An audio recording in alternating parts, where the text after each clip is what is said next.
Phil Rothfield, you broke a story in yesterday's Sunday Telegraph, writing the Nine Network was in favour of killing off a Sydney team and introducing a second franchise in Brisbane ahead of the next broadcast rights cycle. Now, gents, I know you both got strong views on what's been suggested here, so please share. Well, my view is this, that the two broadcasters want a second side in Brisbane. I think the other clubs would like a second team in Brisbane to take a bit away from the Broncos' monopoly. But overall, for the game, we need to use Suncorp Stadium and have a great game of footy there every week, not every fortnight. How we do it, my personal opinion is we either close down the Titans or we move them to Brisbane. I don't want to see a Sydney club go. I love the theatre. I was there yesterday. I'll be at Leichhardt, and that's the way I see it. I think it's a ridiculous idea. Kill off Sydney team. It just doesn't happen.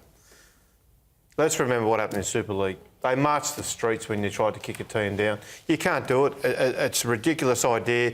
I think the broadcasters should never be telling the NRL what the competition should look like. It should be always the NRL's decision. If broadcasters say there's more money in this, the NRL says, you know what, bad luck, this is who we are and what we do. Do you agree, though, there should be a second Brisbane team? Yeah, I do. I do, but I don't think it should be at the sacrifice of a Sydney team. I think there's this narrative around the game that 9 teams in Sydney is too many, and they are fighting for the sponsorship dollar. You've got 9 NRL teams, you've got 2 AFL teams, you've got 2 soccer teams, you've got cricket teams, you've got a lot of rivalry for the sponsorship dollar. But the fact is, while ever you've got 9 rugby league teams here, it's a rugby league city. And if you start to dilute that by taking teams out of Sydney, you're starting to surrender your footprint in Sydney to those other codes. And you will. It's vital. You will. It will happen. Because rugby league was born in this city. Now, I'm speaking as a Queenslander here, and I absolutely believe that Sydney needs to be owned by rugby league the same way Melbourne is owned by the AFL. This is our heartbeat, and I think we don't celebrate our traditions and history enough.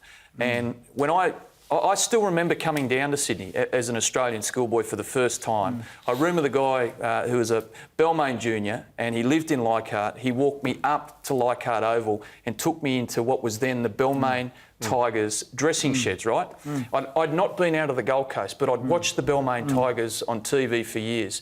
I walked into the sheds, having looked around this, we know what the venue's like. It's just magnificent. It's rugby league at its core. I walked into the dressing sheds and stood in front of a locker. You know who it was? They weren't going great at that time, the Balmain Tigers. David Baysari. Yeah. Remember David Baysari? Yeah. And for me, as a Gold Coast junior who just lived and breathed rugby league, to be in Sydney at a traditional club like the Tigers meant the world to me, and I think that's what it represents to our game. Where I think we fall down is that we need to shift our funding model.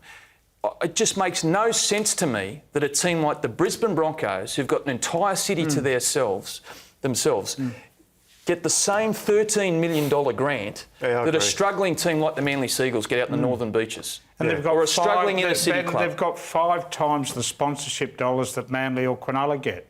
Yeah. That's a lot of money. That's where the change has got to come. We cannot lose ground in do that, Ben. My thought is this: if we don't get rid of the Titans, we've got to go to 17 teams. Yeah, not so sure. I don't know. Buzz, there's no value in 17 teams. You've got the extra cost. You've got an extra 13 million plus whatever else of that team, but you haven't got an extra game to sell. If you don't get an extra game, you still bear all those extra costs. But you know what it does in this day, with player welfare being as big as it is, it gives buys during the year. But we can't afford it, Buzz. If you're not providing the broadcasters an extra game, but you still bear all those extra costs. And if the players want the money, they're going to have to wear the fact that they're going to have to play for 25 rounds. All right, for more on this story, let's head north of the border now, where the Courier Mail's Peter Bedell is standing by. Pete, welcome to NRL 360. Tell me, is it true the Redcliffe Dolphins have been told to get their affairs in order?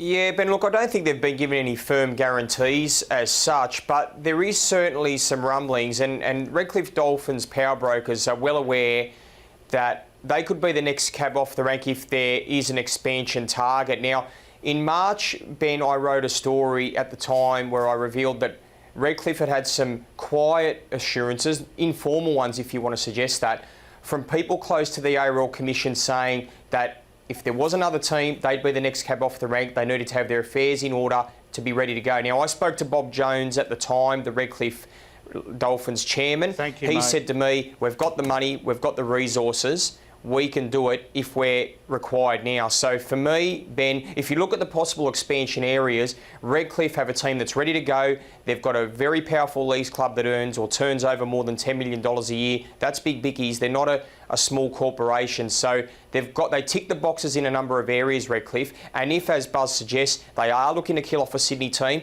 Redcliffe could start up a team next season in my eyes. Pete, what about the Gold Coast Titans, and how do they feel firstly about a second team in Brisbane or South East Queensland? Yeah, well, can you imagine what they would think? They're not supportive of it. I mean, look, let's face it, while we know that the Brisbane Broncos have a monopoly in South East Queensland, I spoke to Mal Meninga a couple of weeks ago about this, and he's the Titans culture boss, of course. And Mal said to me, Pete, why would we want a second Brisbane team when we are the second team in South East Queensland? Now, that's his sentiments, and he's the culture chief, so I guess that filters through the organisation. But given the way the Titans are going, guys, if there was to be a second team in South East Queensland, it would be disastrous for the Titans. It would certainly cannibalise them and almost render them more ineffective and more impotent than they are at the moment. So that is a concern for the Titans. However, I think as someone that lives up here, knows the landscape, there needs to be another licence up here. There needs to be another NRL team. Whether that's at the expense of the Titans and could threaten their viability, that's the million-dollar question that Todd Greenberg and the NRL need to work out. Peter, it's obviously going to make it much harder for the Broncos having competition in town, particularly when you've got a player like David Fifita on the open market now. And I don't think he wants to leave Brisbane. It'd be a lot easier getting $1 million to go next door and play for a new club. Yeah, well, Buzz, look, I've banged the drum here for a while. I mean, the Brisbane Broncos have it too easy up here. They've got a $27 million high performance centre. They've got all the resources you could want, and they still can't win premierships. Work that one out, but they certainly get a leg up. They turn over more than $50 million, so they really need some competition up here. I wish it would happen sooner rather than later. Even if there was another metro team like the Brisbane Bombers to keep them honest. But talking about Fifita, Buzz, I'd be very surprised if he left the Brisbane Broncos. In fact, I've never seen a club more content and more composed about the situation they're in. Now, we know that there's $1 million offers coming for David Fifita from potentially a New Zealand Warriors and maybe Parramatta. I know that there are 10 clubs that have expressed interest, but his mother, Gwen, met with the club 2 weeks ago. She said, my boy's going nowhere. David Fifita still lives at home. He still has his meals cooked, his clothes done for him. Why would you want to leave? I wish I could go back home. So I can't see him leaving Brisbane, and if they get the terms right, I'm told they've got about $700,000 to $800,000 in the salary cap for David Fifita. So if they've got that money there, he'll take a bit less to stay. I reckon the agents of all these young Broncos forwards, Pete, must be pulling their hair out. I think it was Tavita Pangai, Matt Lodge and now David Fifita. Before the deal's done, they all say they're going nowhere. Easiest negotiations on the planet. Yeah, exactly right. I mean, that's the other thing, guys. The bottom line is the Broncos don't lose players they want to keep. I mean, there was talk Lodge would go, he stayed. There was talk Tavita would go, he re-signed. There was talk Turpin could go to the Warriors, he stayed. So, look, if they always find a way, the Broncos. They've got great corporate strength here, a lot of third-party opportunities. So if they want to keep a player, they keep him. All right, and just final question with respect to the Broncos roster. Do you expect there will be much change with their list between 2019 and next year? Well, Ben, I think we saw a revolution this year. Next year, I believe, we'll see evolution. I think we've seen a lot of the turbulence. Anthony Seibold was in his first year at the Broncos this year. He stamped his imprimatur on the club. He turned over players he didn't want. Of course, James Roberts has gone, Jaden Sewer's gone, Cody Nikorima left, so did Jordan Kahu. I think he's now pinned his colours to the mast with this group of players who could be 7 to 10 year Broncos. Players like Payne Haas, Tom Dearden, Katoni Staggs, Pat Carrigan. They are the future of the club. So I don't think we'll see a lot of turbulence in the next 12 months. Now, next season, Ben, Jack Bird has an option in his favour. So does Anthony Milford, interestingly. They could feasibly test the open market, but I think they'll take up the options and stay. So I don't think Brisbane will have a lot of money to play with. They'll stick with the young guns they've got. They'll take this club forward for the next 10 years. All right, Pete, enjoy the upcoming final series and thanks for your time tonight on NRL 360.